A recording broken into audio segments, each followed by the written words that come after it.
नमस्कार, आप देख रहे हैं भारत 24 और मैं हूं आपके साथ अंजनी कुमार सिंह। नासिक एक ऐसा शहर जिसकी पहचान शांति, भक्ति और भाईचारे से रही है, जहां की हवाओं में हमेशा अमन का सुकून रहा है। लेकिन टीसीएस से कुछ अधर्मियों ने नासिक के माथे पर कट्टरपंथ का कलंक लगा दिया। आज हम आपको बताएंगे आखिर कैसे टीसीएस में हिंदू बेटियों को परेशान किया जा रहा था, कैसे धर्मांतरण के लिए उनको मजबूर किया जाता था। धर्मांतरण के इस खेल में हर रोज नए नए खुलासे हो रहे हैं। देखिए हमारी special report.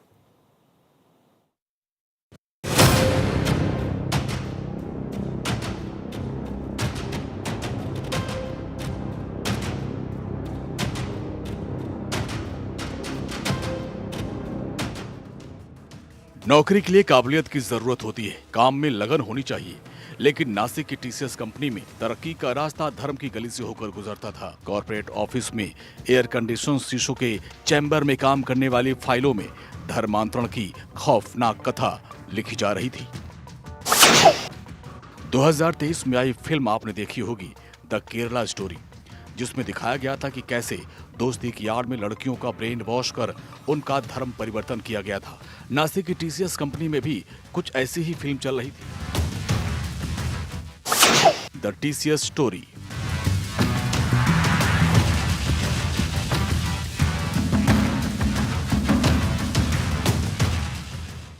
The TCS story की कहानी जब आप सुनेंगे तो आप सन्न हो जाएंगे।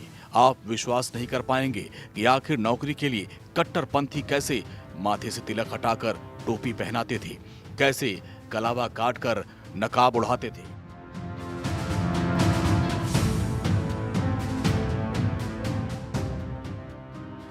नासिक में धर्मांतरण के काले खेल पर महाराष्ट्र के मुख्यमंत्री देवेंद्र फडणवीस बेहद गंभीर हैं। सीएम फडणवीस का कहना है कि इस मामले की गहनता से जांच की जा रही है। अगर ये कॉर्पोरेट जिहाद साबित होता है तो हम इसकी जड़ तक पहुंचेंगे।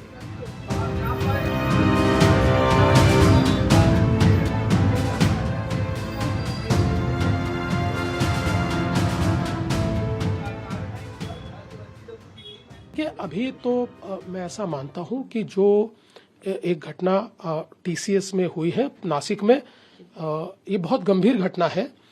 मैं टीसीएस को भी धन्यवाद देना चाहूँगा कि उन्होंने भी इसका बहुत कड़ाई से संज्ञान लिया है और उनके जो प्रमुख है उन्होंने भी एक प्रकार से इसकी पूरी निंदा की है, पुलिस को पूरा साथ दे रहे हैं और इसके जड़ों तक जाने की हम कोशिश कर रहे हैं, क्योंकि ये एक वन ऑफ द घटना है या ऐसी घटना और कहीं हो रही है। ये एक बहुत बड़ा डिजाइन है, इसमें कौन कौन मदद कर रहा है, ये सारी चीजों की जांच अभी हम लोग कर रहे हैं। जांच का दायरा बढ़ रहा है, तो निश्चित रूप से अगर ये कॉर्पोरेट जिहाद होगा तो इसकी जड़ों तक हम पहुंचेंगे। नासिक की द टीसीएस स्टोरी अब सिर्फ आरोपों तक सीमित नहीं है। जांच में एक खौफनाक इकोसिस्टम का पर्दाफाश हुआ, जो कॉर्पोरेट की आड़ में एक धर्म परिवर्तन की फैक्ट्री चला रहे थे। नासिक धर्मांतरण मामले में नए नए खुलासे आए दिन हो रहे हैं। एक नए खुलासे के तहत आज राष्ट्रीय महिला आयोग की फैक्ट फाइंडिंग टीम करीब 7 घंटे नासिक टीसीएस कंपनी में कर्मचारियों और एसआईटी टीम से पूछताछ की है। किस तरह के मॉड्यूल और किस तरह से ये पूरा ऑपरेशन चलाया जा रहा था, इसकी जानकारी आज राष्ट्रीय महिला आयोग की फैक्ट फाइंडिंग टीम ने निकाली है। जानकारी यह है कि निदा खान जो मुख्य आरोपी है, उन्होंने एक डॉक्टर से संपर्क किया था। डॉक्टर की तरफ से ये बड़ा खुलासा किया गया है। नासिक में धर्मांतरण केस में हर रोज नए नए खुलासे हो रहे हैं। धर्मांतरण के इस खेल की मास्टरमाइंड टीसीएस में नौकरी करने वाली एक महिला, जिसका नाम है निदा खान। लेकिन इस खेल में निदा अकेली नहीं है, बल्कि टीसीएस कंपनी में काम करने वाले मुस्लिम लड़कों की एक पूरी फौज उसके साथ थी। कट्टरपंथियों की फौज निदा के साथ मिलकर यह तय करती थी कि किस हिंदू लड़की को टारगेट करना है। सबसे पहले आप उन जालिमों का चेहरा देखिए।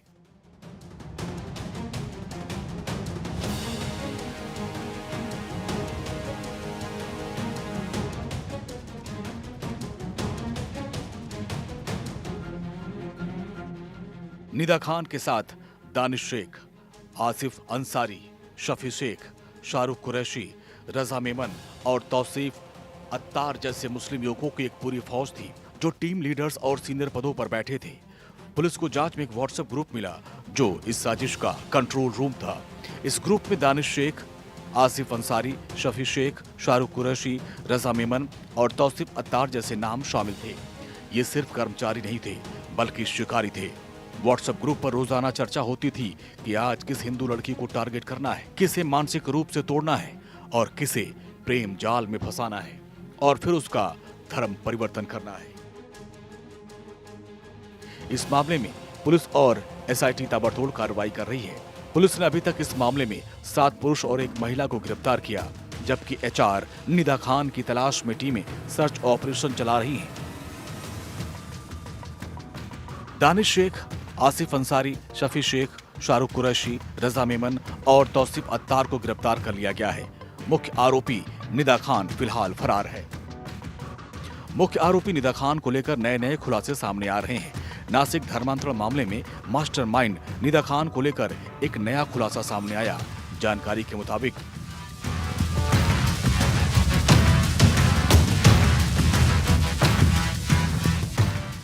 निदा खान पुणे के मुंब्रा इलाके के ब्लासम अस्पताल में इलाज के लिए 2 बार गई। अस्पताल की महिला डॉक्टर ने बताया कि निदा खान 11 अप्रैल और 13 अप्रैल को इलाज के लिए आई थी। अस्पताल के सूत्रों के मुताबिक पहली बार वो अपने पति के साथ अस्पताल आई, जबकि दूसरी बार निदा खान अकेले अस्पताल आई थी। ब्लॉसम अस्पताल की डॉक्टर शमाइला आजमी के मुताबिक निदा खान 11 और 13 अप्रैल को हमारे अस्पताल में आई थी। उसे पेट दर्द की शिकायत थी और ट्रैवल करने में परेशानी हो रही थी। उसकी स्थिति को देखते हुए उसे आराम करने की सलाह दी गई और मेडिकल लीव के लिए सर्टिफिकेट भी दिया गया। तो उसको मैंने प्रेग्नेंट थी वो, ओके, इसलिए तो मैंने उसको थोड़ा रेस्ट के लिए 1 वीक का रेस्ट लिख के दिया था। बाकी 2 बार आई है वो मेरे पास। अर्ली प्रेगनेंसी की पेशेंट थी वो। फर्स्ट विजिट जो आई थी जस्ट उसने यूपीटी करके आई थी, प्रेगनेंसी पॉजिटिव आया दिखाया उसने। फिर सेकेंड विजिट पे वो आके मुझे बोला कि मुझे थोड़ा रेस्ट चाहिए, ऑफिस ड्राइविंग में दिक्कत हो रही है, पेट में दर्द भी है। 2 विजिट्स हुई। एकदम नॉर्मल पेशेंट जैसी थी वो, एकदम नॉर्मल पेशेंट जैसी लगी, मतलब ऐसा कुछ भी लगा तो नहीं मुझे। यौन उत्पीड़न और धर्मांतरण रैकेट के मामले में फरार आरोपी निदा खान की तलाश तेज हो गई है। 17 अप्रैल को एसआईटी ने मुंबई से सटे ठाणे में मुंब्रा इलाके में छापेमारी की। निदा खान के पति को हिरासत में लिया और उससे पूछताछ की जा रही है।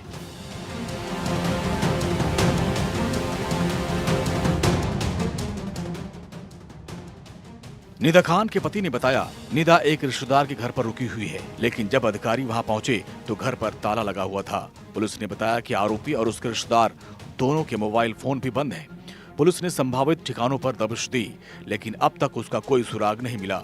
साथ ही निदा और उसके परिवार वालों के मोबाइल फोन बंद हैं, जिससे उसकी लोकेशन ट्रेस करना मुश्किल हो रहा है। निदा खान फरार है। पुलिस के मुताबिक उसे ढूंढने के लिए 3 अलग-अलग टीमें बनाई गई हैं, लेकिन निदा खान कानून से बचने के लिए हर रोज नए हथकंडे अपना रही है। निदा खान के वकील राहुल कासलीवाल ने कहा कि निदा खान 2 महीने की प्रेग्नेंट है और उन पर लगाए गए अपराधों में 7 साल से कम की सजा का प्रावधान है। वो खुद एक महिला हैं, ऐसे में वो किसी दूसरी महिला की गरिमा को ठेस पहुंचाने जैसे काम में शामिल कैसे हो सकती हैं? निदा खान ने अग्रिम जमानत के लिए कोर्ट में अर्जी दी है। इस मामले पर सोमवार को नासिक सेशन कोर्ट में सुनवाई हो सकती है। IT company Tata consultancy services यानी टीसीएस ने महाराष्ट्र के नासिक स्थित अपनी यूनिट में धर्मांतरण और यौन उत्पीड़न के आरोपों पर आधिकारिक बयान जारी किया। कंपनी के सीईओ के कीर्तिवासन ने साफ कर दिया कि इन आरोपों की स्वतंत्र और निष्पक्ष जांच शुरू कर दी गई है।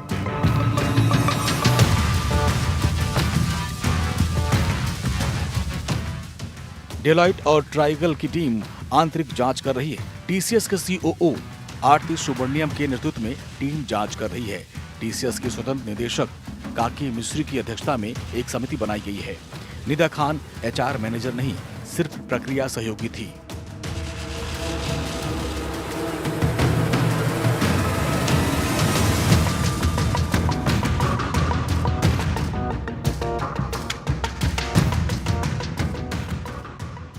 नासिक की इस घटना ने पूरे कॉर्पोरेट जगत को चौंका दिया।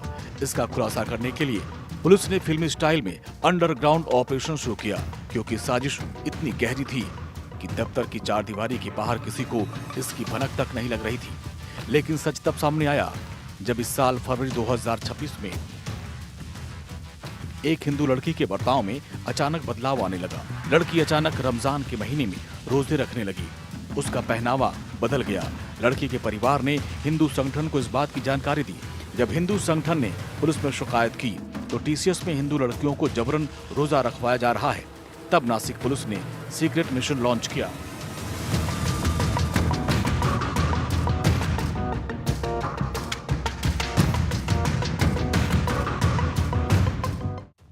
पुलिस को पता था कि सीधे पूछताछ के बाद सबूतों को नष्ट किया जा सकता है, इसलिए पुलिस ने अंडरकवर ऑपरेशन शुरू करने का फैसला किया और ऑपरेशन हाउसकीपिंग शुरू की। 40 दिन के अंडरकवर ऑपरेशन में बड़ा खुलासा। Operation housekeeping. महिला पुलिसकर्मियों को बाकायदे ट्रेनिंग देकर कंपनी में सफाई विभाग में भर्ती कराया गया। ये जासूस बनकर कंपनी के हर डेस्क, हर केबिन, कैंटीन की हर कानाफूसी पर नजर रखने लगी। इन अंडरकवर पुलिसकर्मियों ने अपनी आंखों से देखा कि कैसे मुस्लिम युवक हिंदू लड़कियों को मानसिक तौर पर टॉर्चर कर रहे थे। जब पीड़ित लड़कियां अपनी शिकायत लेकर एचआर विभाग के पास पहुंचती थी तो वहां पर बैठी मुस्लिम महिलाओं ने मदद करने के बजाय उन्हें चुप करा दिया। जांच जैसे जैसे आगे बढ़ी, आंकड़ों ने पुलिस को चौंका दिया। अब तक 12 ऐसी हिंदू लड़कियों की पहचान हो चुकी है जो इस रैकेट का शिकार बन चुकी हैं। किसी को प्यार के नाम पर छला गया तो किसी को नौकरी खोने के डर पर झुकने को मजबूर किया गया।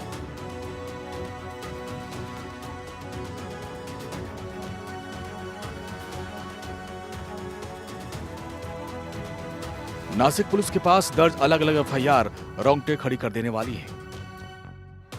ये केवल कानूनी दस्तावेज नहीं बल्कि उन 12 हिंदू बेटियों की आंसुओं की गवाही है जिसके लिए टीसीएस का दफ्तर एक टॉर्चर चैम्बर बन गया था। 9 में से 3 महिलाओं की एफआईआर मिली। पीड़ित महिला ने 2 अप्रैल को नासिक के मुंबई नाका पुलिस स्टेशन में एफआईआर दर्ज कराई। उसके मुताबिक जून 2025 से 31 मार्च 2026 तक वो टीसीएस ऑफिस में एसोसिएट थी। पति काम के सिलसिले में पुणे रहते थे। एफआईआर में उसने कहा, 24 जून 2025 को मुझे 3 महीने के ट्रेनिंग प्रोग्राम में शामिल किया गया। रजा मेमन का मेरी ट्रेनिंग से कोई लेना देना नहीं था। फिर भी वो मेरे पास आकर पर्सनल लाइफ के बारे में पूछते थे।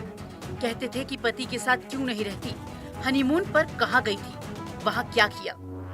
रजा मेमन के साथ शाहरुख कुरैशी भी था। ट्रेनिंग में आसिफ अंसारी भी अक्सर मेरे पास आ जाता था, सट कर बैठता और अश्लील हरकतें करता था। मुंबई नाका पुलिस स्टेशन में दर्ज शिकायत के मुताबिक जनवरी से लेकर दिसंबर 2025 तक उसका ऑफिस में यौन उत्पीड़न किया गया। महिला कंपनी में क्रेडिट कार्ड कस्टमर की शिकायत सुनती थी। उसने बताया, तौसीफ अतार अपने धर्म को ऊंचा दिखाता और हिंदू धर्म को नीचा। वो कहता कि सच्चा ईश्वर वही है जो अदृश्य है। दिसंबर 2025 की बात है। मैं लंच के बाद छाछ पी रही थी। तभी तौसीफ आया और पूछा, क्या पी रही हो? मैंने कहा, छाछ पी रही हूँ। तो उसने अश्लील इशारे किए। तीसरी एफआईआर में पीड़िता ने बताया कि उसके सीनियर्स भगवान को लेकर भी विवादित टिप्पणी करते थे। मैं दिसंबर 2024 में ऑफिस में थी। तभी शफी शेख काम के बहाने पास आकर बैठ गया और जानबूझकर अश्लील हरकतें करने लगा। फरवरी 2026 में तौसीफ ने मेरे धर्म को नीचा दिखाने की कोशिश की और उसने भगवान को लेकर विवादित टिप्पणी भी की। निदा खान को लेकर अब एक नया मोड़ आया है। फरार निदा खान के परिवार ने निदा पर लगे सभी आरोपों को खारिज कर दिया।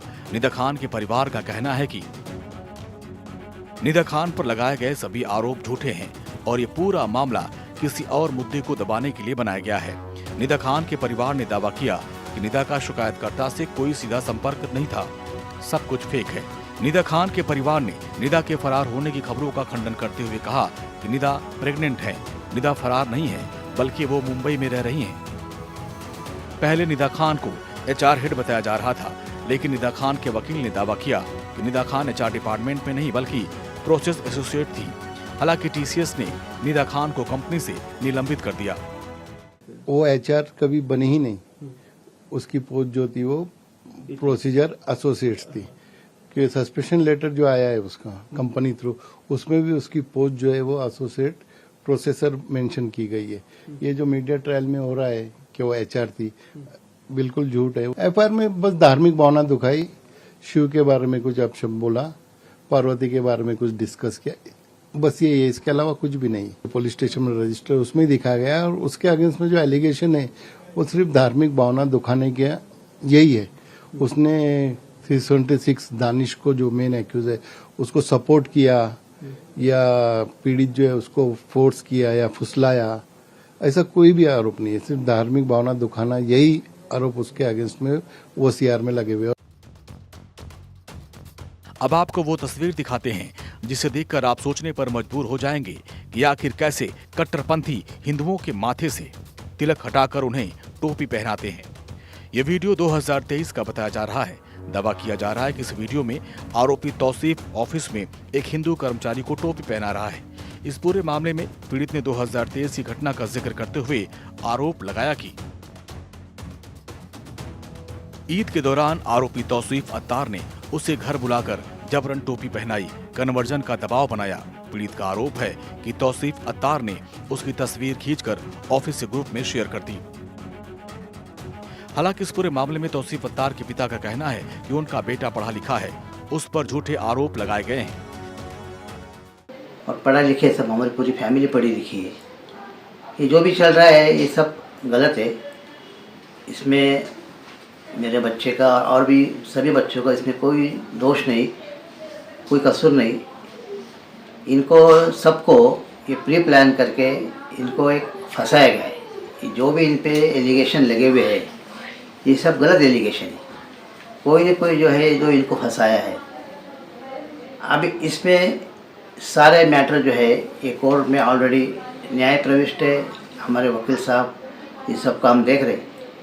हमको जो है ये न्याय व्यवस्था पे पूरा भरोसा है और हमको पूरी उम्मीद है कि हमको सही न्याय मिलेगा।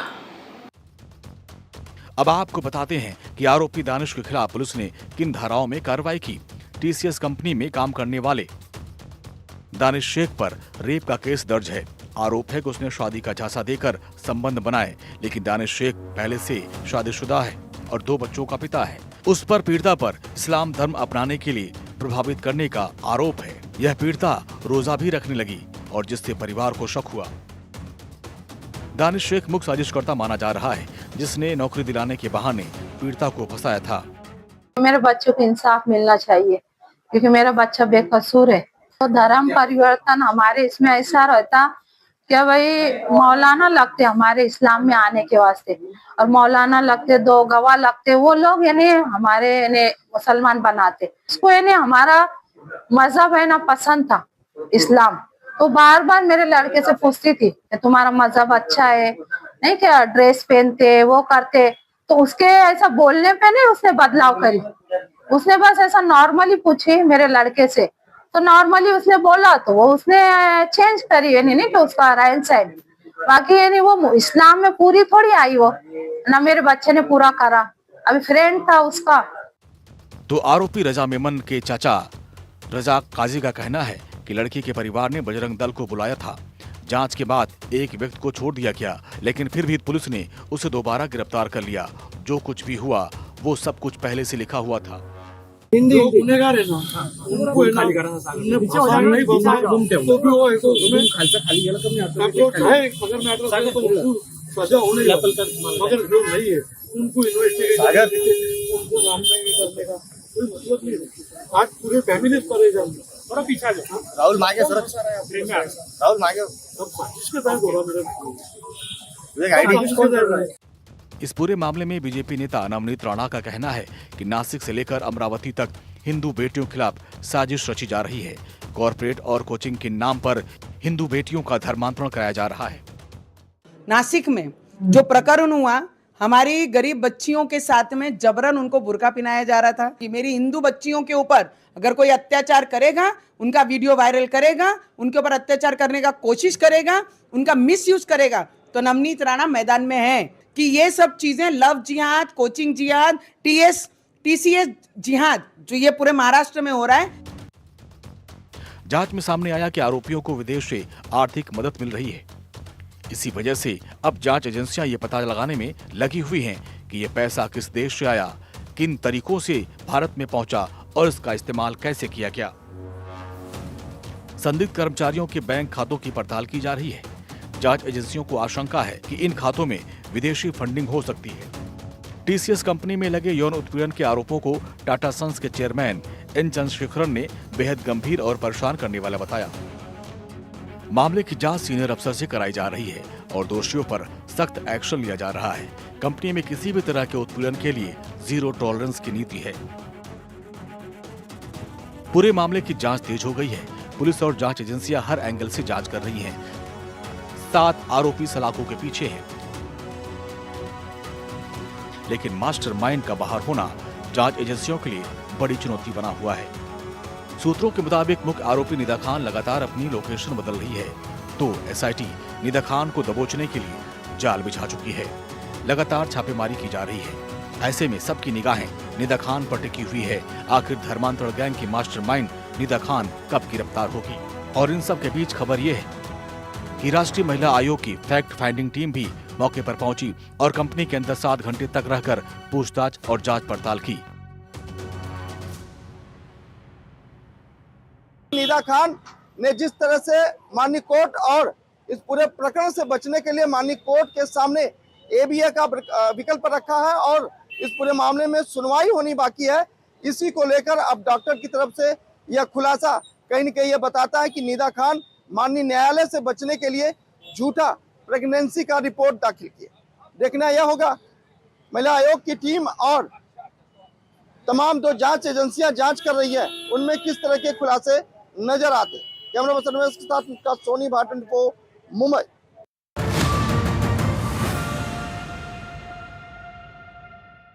इस हेडलाइन के प्रस्तुत करता है पतंजलि गाय का घी। लगाएं स्वाद और